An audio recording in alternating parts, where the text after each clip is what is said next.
પદ મૌલાના મોહમ્મદ ફઝલ અબ્દુલ શેખને લઈને મોટા સમાચાર સામે આવ્યા છે। ધારીના હિમખડીપરા વિસ્તારમાં આવેલ મૌલાના રહેતા હતા તે મદ્રેસા પર બુલડોઝર ફેરવી દેવામાં આવ્યું છે।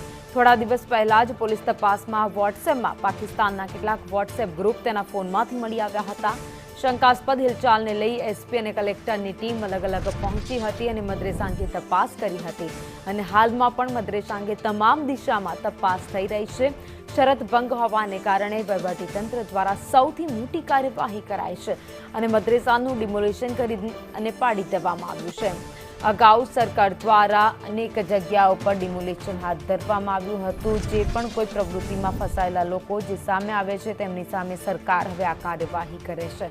તો અગાઉ સરકાર દ્વારા લાભાર્થી માટે મફત પ્લોટ ફાળવ્યા હતા। મફત ફાળવેલા પ્લોટમાં મદ્રેસા ઊભું કરવામાં આવ્યું હતું।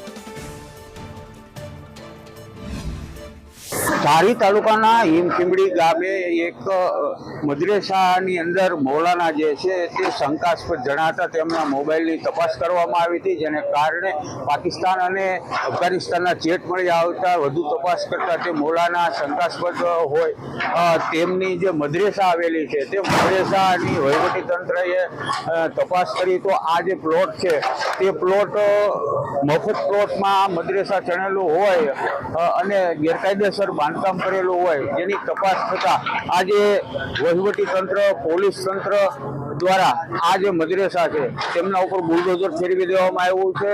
ઘટનાને પગલે સમગ્ર હિમખીમડી ગામ જે છે તે પોલીસ છાવણીમાં ફેરવાયું છે। પોલીસ અધિકારી અને વહીવટી તંત્રનો ચુસ્ત બંદોબસ્ત ગોઠવવામાં આવી રહ્યો છે। સૂર્યકાંત ચૌહાણ, સંદેશ ન્યૂઝ, અમરેલી।